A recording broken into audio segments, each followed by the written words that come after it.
오늘 주시는 하나님의 말씀은 디모데전서 2장입니다.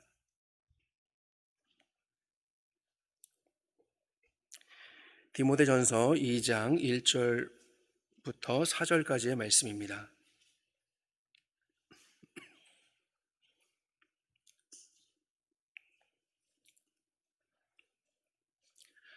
디모데전서 2장 1절부터 4절에 있는 하나님의 말씀을 우리 한 목소리로 한번 함께 같이 읽겠습니다. 시작.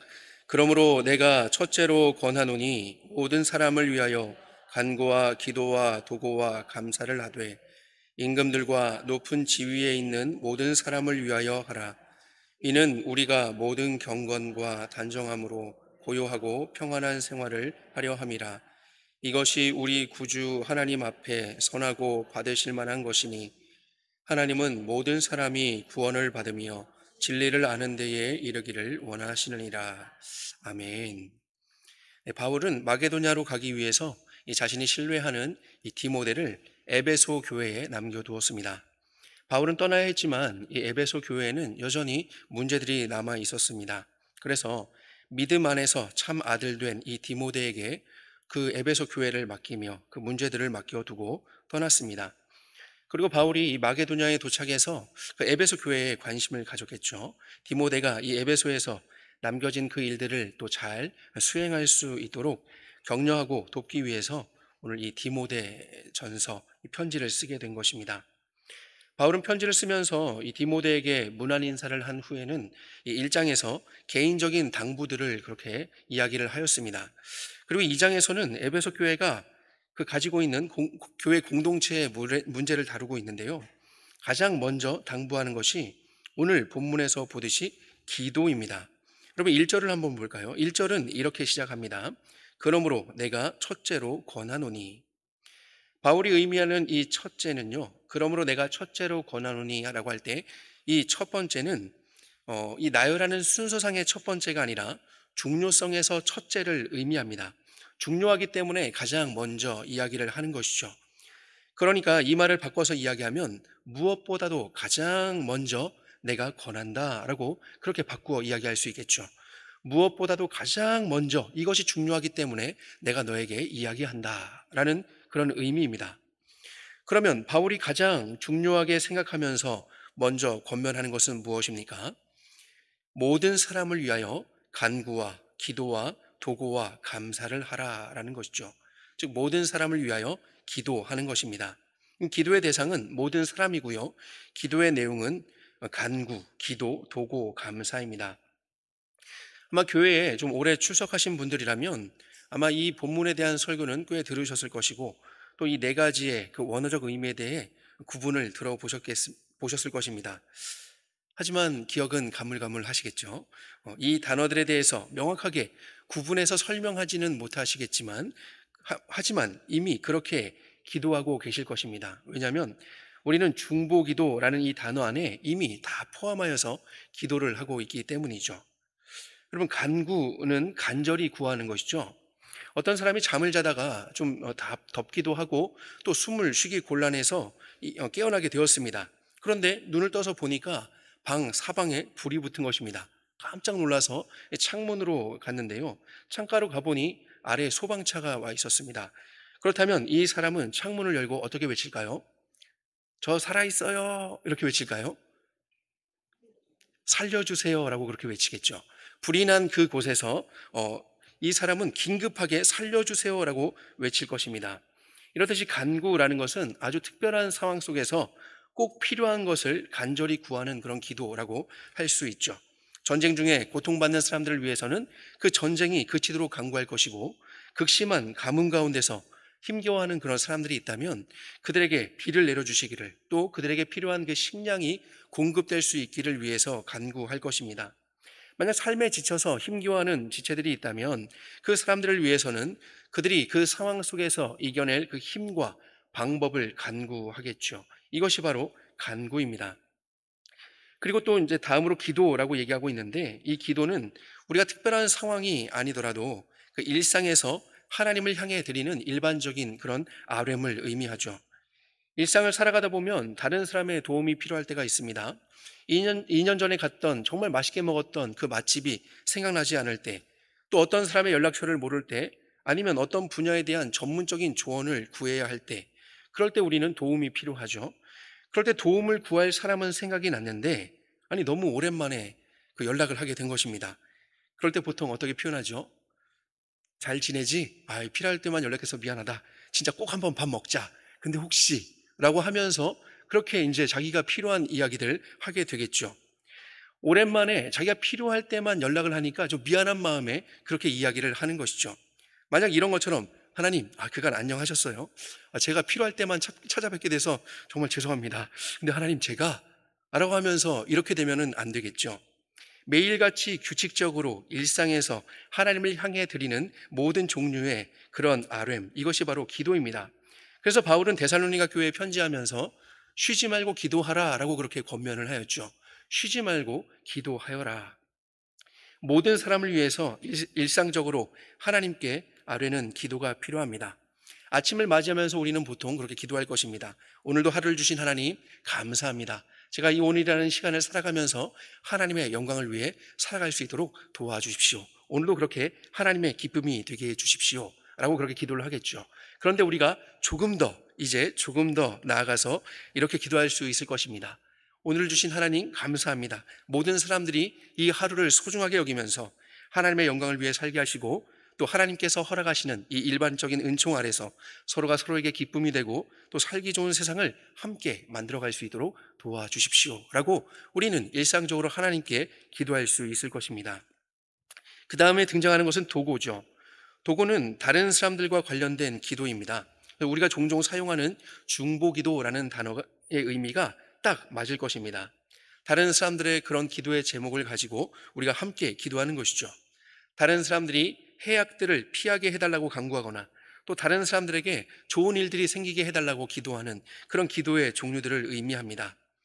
그러나 구체적인 그런 기도의 제목을 알지 못한다 하더라도 어떤 우리의 일상적인 삶에서 일반적으로 간구하는 모든 것들을, 또 모든 사람을 위해서 함께 기도하는 그것이 도고이죠.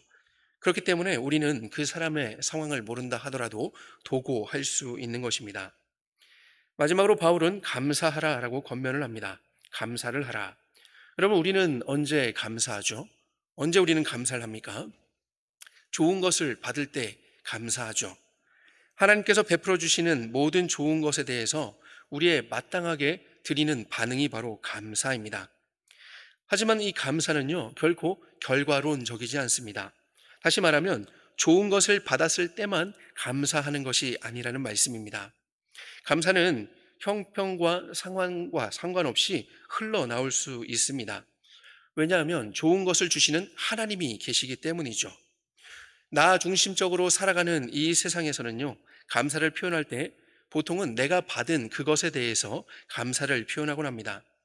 하지만 조금 더 성숙한 사람은 받은 것에 대해서도 감사하지만 주신 분에게 감사하며 또 주신 그 분이 계신 것도 감사합니다.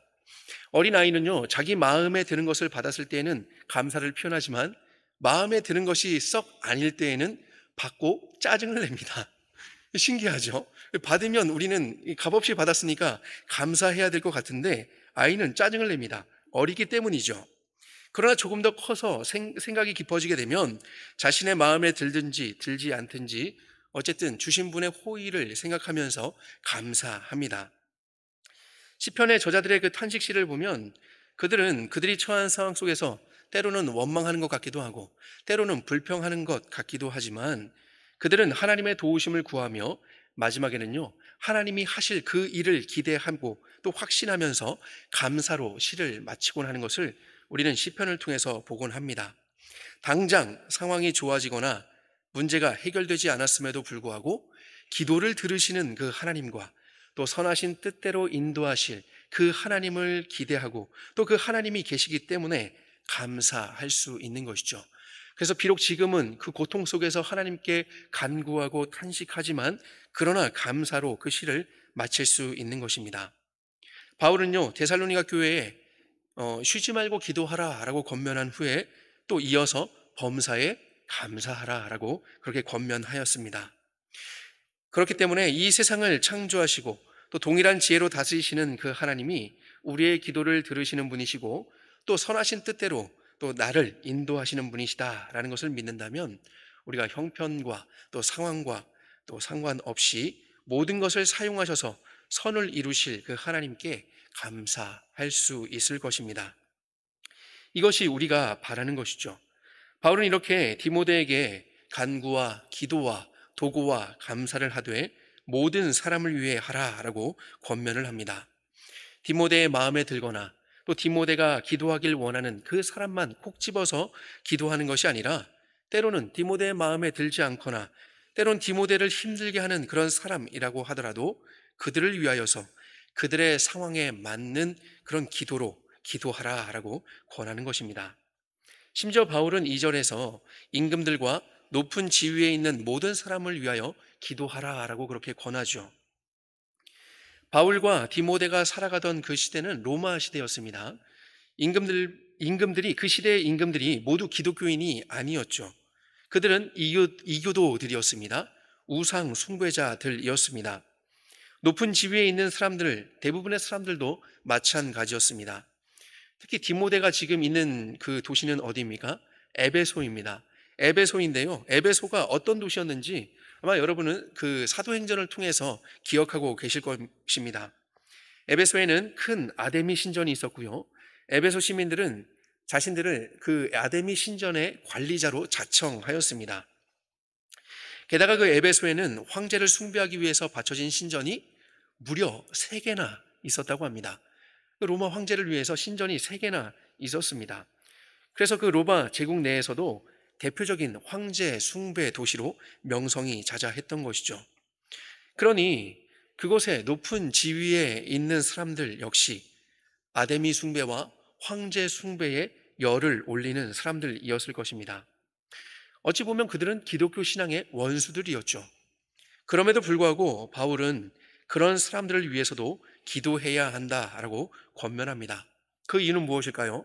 왜 그 이교도들과 우상 숭배자들을 위해서 기도해야 되는 것일까요?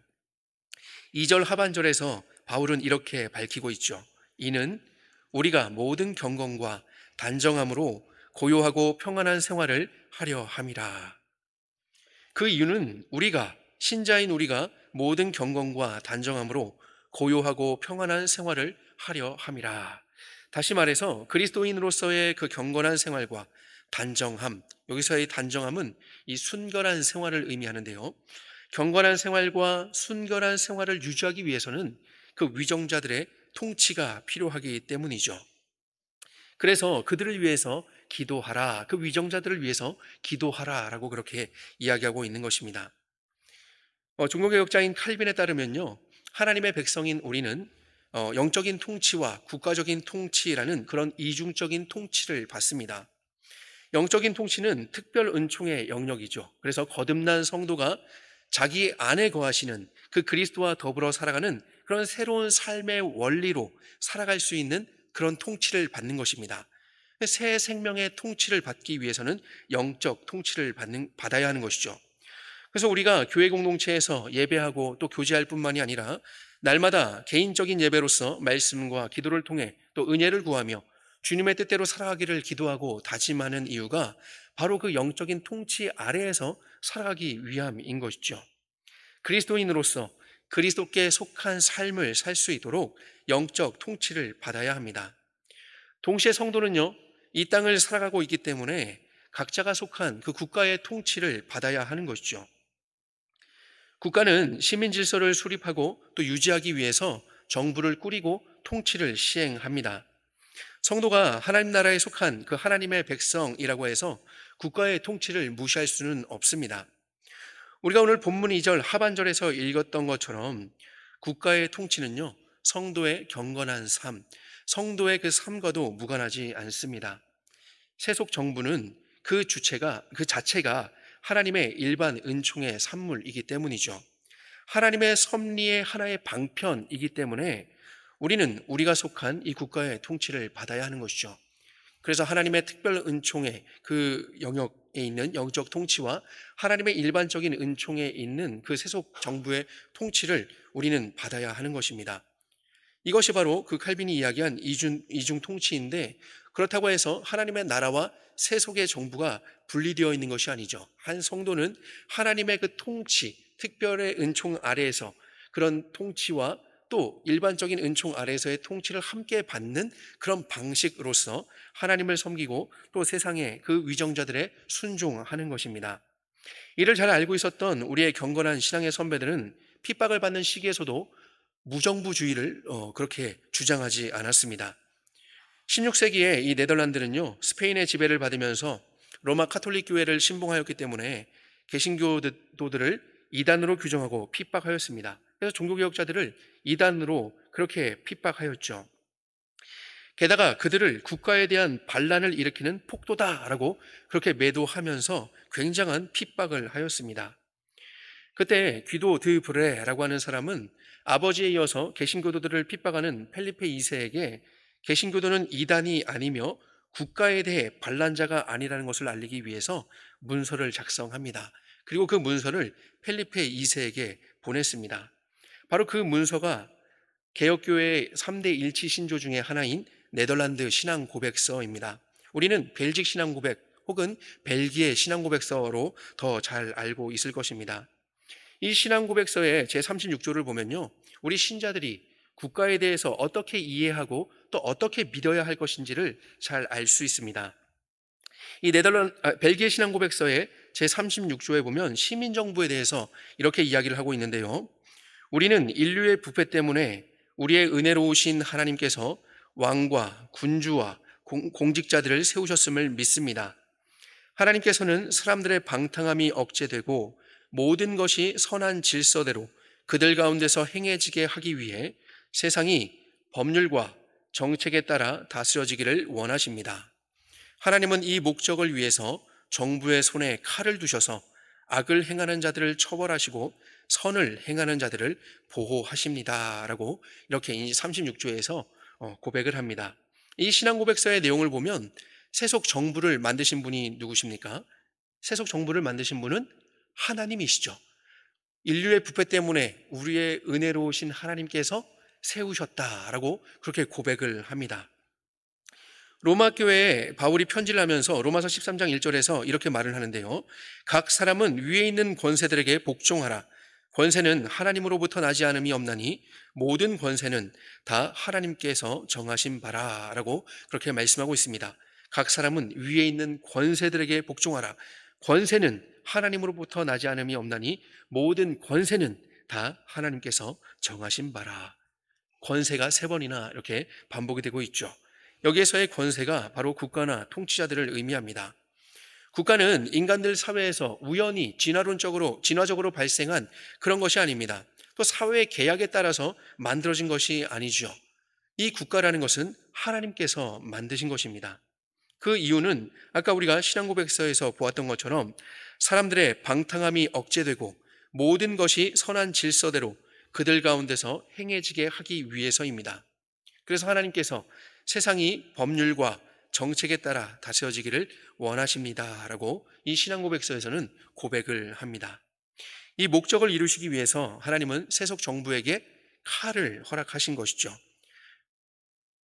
이것은 그 귀도 드브레의 생각이 아니라 바울이 이미 로마 교회에 보내는 편지를 통해서 우리에게 알려준 사실입니다. 로마서 13장 4절은 이렇게 말씀하죠. 그가 하나님의 사역자가 되어, 여기에서의 그는 그 위정자를 가리킵니다. 권세자를 가리킵니다. 권세자가 이 그 로마 시대의 그 위정자라고 한다면 자신을 신이라고 지칭하는 황제와 그리고 그 아래에서 황제를 숭배하며 또 여러 우상들을 숭배하는 이교도들인데, 그들에 대해서 하나님의 사역자가 된다라고 표현을 하고 있죠. 하나님의 사역자가 되어서 내게 선을 베푸는 자니라.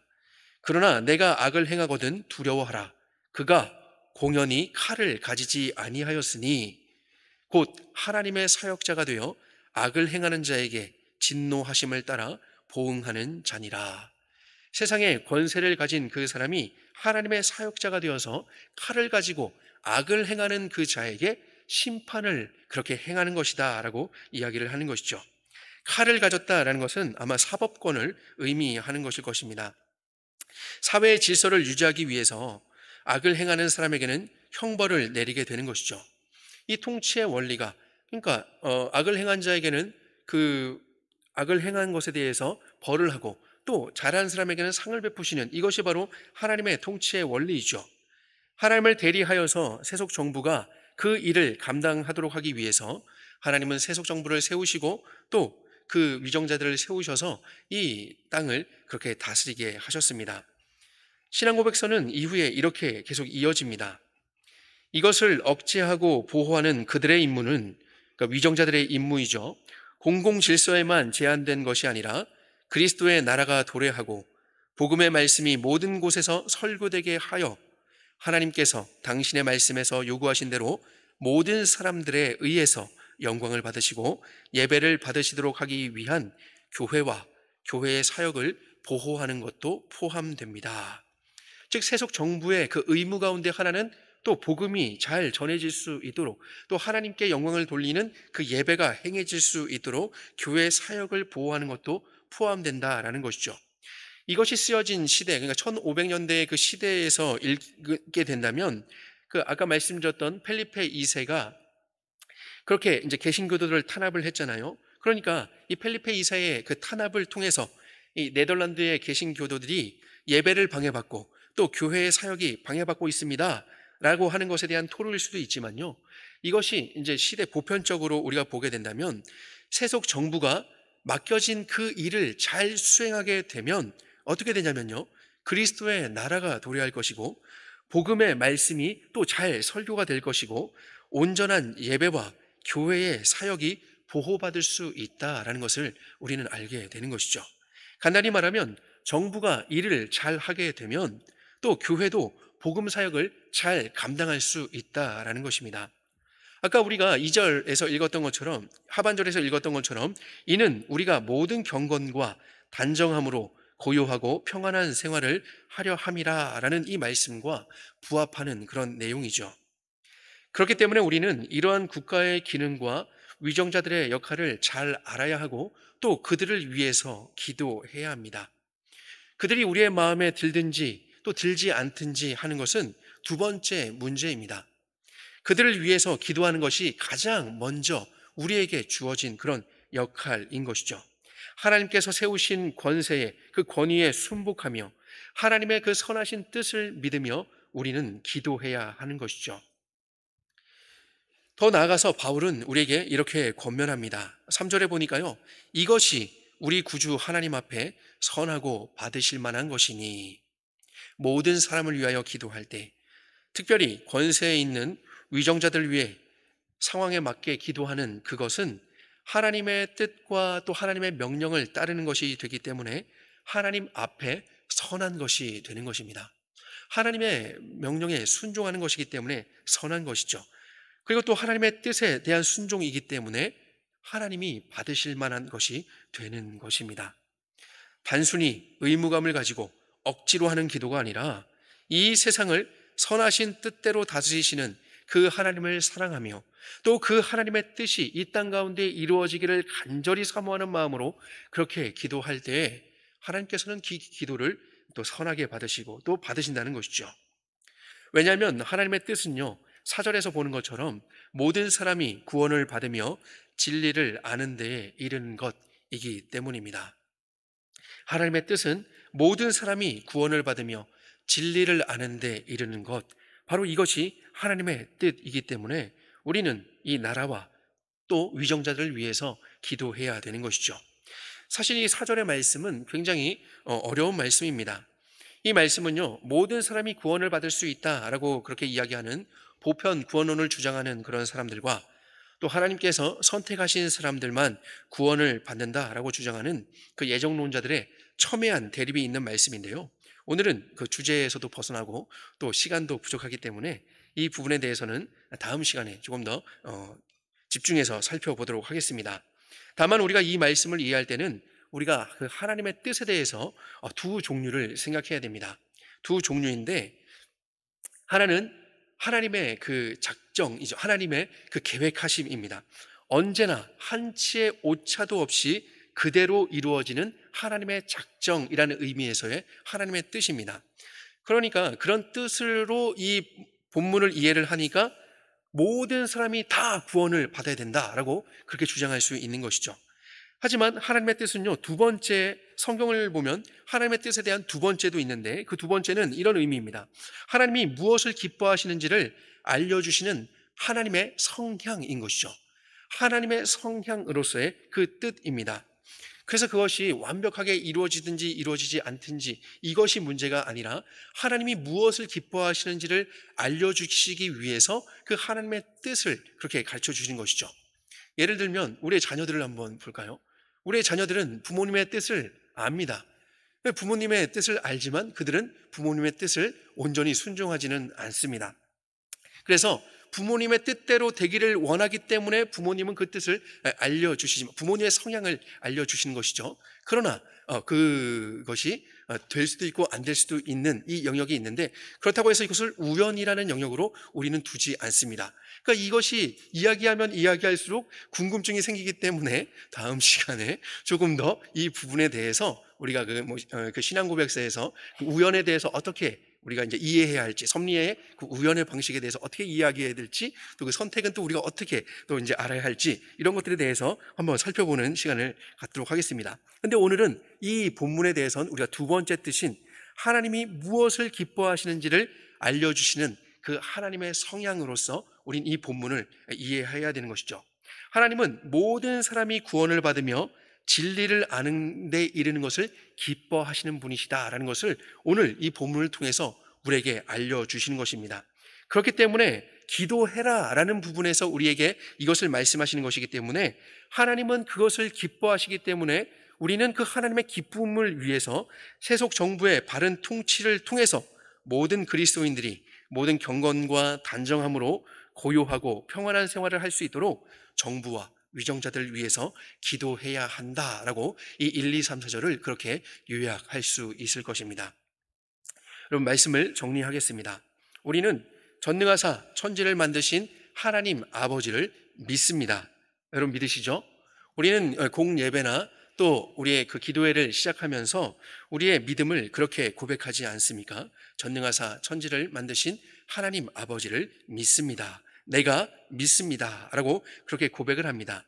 이 고백 안에는 하나님께서 세상을 창조하셨다라는 믿음의 고백과 더불어서 하나님께서 창조하신 이 세상을 동일한 지혜로 여전히 다스리신다라는 것도, 그런 것도, 그 믿음의 고백도 포함이 되어 있습니다. 즉 하나님의 작정은 하나님의 창조와 하나님의 섭리로 이루어지는데, 그것으로 이제 완성이 되는데, 바로 하나님의 창조는 섭리로 함께 하나님의 그 계획이 이루어지는 것입니다 라는 것을 우리는 이 사도신경의 가장 첫 번째 고백을 통해서 그렇게 고백을 하는 것이죠.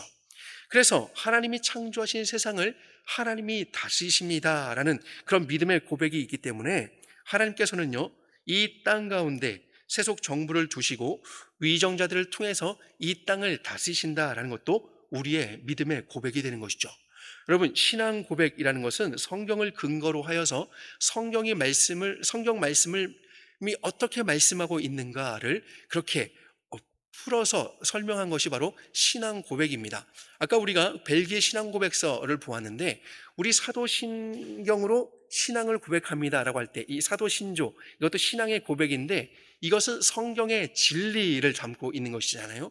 성경의 진리를 추격하고 있는 것이기 때문에 그것은 우리가 무엇을 믿어야 할 것인지를 알려주며, 동시에 우리가 무엇을 믿어야 하는가, 그러니까 믿어야 할 바들을 우리에게 알려주신 것이죠. 그렇기 때문에 벨기에 신앙 고백서에서 아까 읽었던 그 내용들도 그렇구나, 혹은 그럴 수도 있겠다가 아니라, 그것은 우리의 신앙의 고백으로, 성경이 말씀하시는 고백으로 받아들여야 합니다. 근데 왜 그럴 수밖에 없는가? 하나님은 당신이 창조하신 이 세상을 다스리시는 그런 하나님이시기 때문이죠. 그런데 다스리시는 방식이 어떤 방식이냐면, 국가를 세우시고, 부패한 사람, 만약에 이 국가가 필요 없는 경우라면, 모든 사람들이 신자라면 아마 필요 없을 거예요. 특별 은총의 그 영역에서, 그 특별 은총의 그 섭리 아래서 살아가는 사람들이기 때문에 그 일반 은총의 그 섭리들이 굳이 필요가 없겠죠. 만약 모두가 신자라면 국가는 필요 없을 수 있어요. 공교회로서 과거와 현재와 미래의 모든 성도들이 공교회로 모이게 되기 때문이죠. 오늘 지역교회로 모여있는 우리도 공교회 안에 속해 있는 우리입니다. 그래서 우리는 하나님의 말씀의 통치를 받기 때문에, 말씀의 통치를 받는 사람들이 여기에 모여있기 때문에 국가의 일반적인 통치가 굳이 필요가 없을 거예요. 우리가 하나님 나라라는 국가를 이루기 때문이죠. 하지만 이 세상은 그런 세상이 아니기 때문에 하나님은 그런 일반적인 은총 아래서 죄를 억제하고 사람이 사람답게 살게 하는 그런 국가를 이루기 하기 위해서 국가와 또 위정자를 세우신 것이죠. 하나님이 통치하시는 그런 방식입니다. 그래서 우리는 그것을 믿는 것이죠.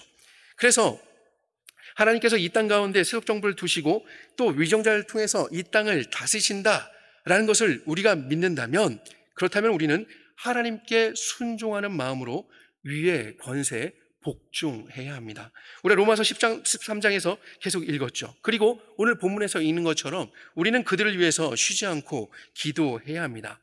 물론 이것은 죄를 짓는 데까지 나가서는 안 되겠죠. 무조건적인 복종을 이야기하는 것은 아닙니다. 정부와 위정자는 하나님의 그 통치를 나타내는 수단이기 때문에 그들이 죄를 범할 때에는 당연히 항의해야 합니다. 그런데 그들을 돕는 것도 그렇고 그들에 대해서 항의하는 것도 그렇고 우리 신자들이 가장 먼저 취해야 할 자세는 바로 기도인 것이죠. 그들을 위한 기도입니다. 기도만 하면 되겠습니까? 나가서 우리도 광화문, 너무 멀지만 광화문 좀 가야 되는 거 아닙니까? 광화문이 아니라면 우리 교회 문이라도 좀 앞에 나와서 좀 해야 되는 거 아닙니까? 라고 우리는 이야기할 수 있을 것이지만, 물론 소극적인 그런 자세로 보이지만 여러분, 그렇지 않습니다. 여러분이 하는 그 기도는 매우 적극적인 자세입니다. 왜냐하면 우리는 그리스도의 보혈의 공로로 구속함을 받아서 그리스도와 함께 왕 노릇하며 이 땅을 다스리는 성도이기 때문이죠. 하나님께서 그리스도를 통해 이 땅을 다스리시는데요, 이 땅을 통치하시는데요, 그리스도께서는 성도의 기도를 사용하신다는 것이죠. 그래서 우리의 기도가 굉장히 중요합니다. 우리의 기도는 또 꼭 필요합니다. 성도의 마음속에 하나님의 뜻을 품게 하시고 그 뜻을 간절히 소망하며 간구하게 하시고 또 그리스도의 이름으로 그것을 구할 때 그리스도께서는 그것을 시행하는 것이죠. 예수님은 우리에게 약속하셨습니다. 너희가 무엇이든지 내 이름을 구하면 내가 그것을 시행하겠다라고 약속하셨기 때문에 우리는 그 약속을 믿으며 이 세상을 다스리시는 우리 아버지께 그리스도의 이름으로 우리는 간구하며 함께 이 땅을 그리스도와 함께 통치하고 다스리는 그 자리로 나아가는 것이죠. 주께서 우리에게 기도를 허락하신 이유가 바로 거기 있어요. 기도를 통해서, 우리가 기도하는 그 기도를 통해서 우리가 기도했기 때문에 무엇이 이루어지는 것이 아니라 하나님의 그 다스리심 가운데 우리를 그 자리로 이끌어 주시겠다라고 해서 우리에게 기도를 허락하셨기 때문이죠. 그래서 우리는 기도를 통해서 그 하나님의 다스리심에 동참할 수 있는 것입니다. 그래서 우리는 오늘도 기도하며 나아가는 것이죠. 우리는 그 약속을 믿으며 그리스도의 통치에 또 기도로 함께 참여하는 것입니다. 오늘 이 시간에 우리가 그러한 그리스도의 통치에 참여하는 그런 시간이 되기를 소망합니다.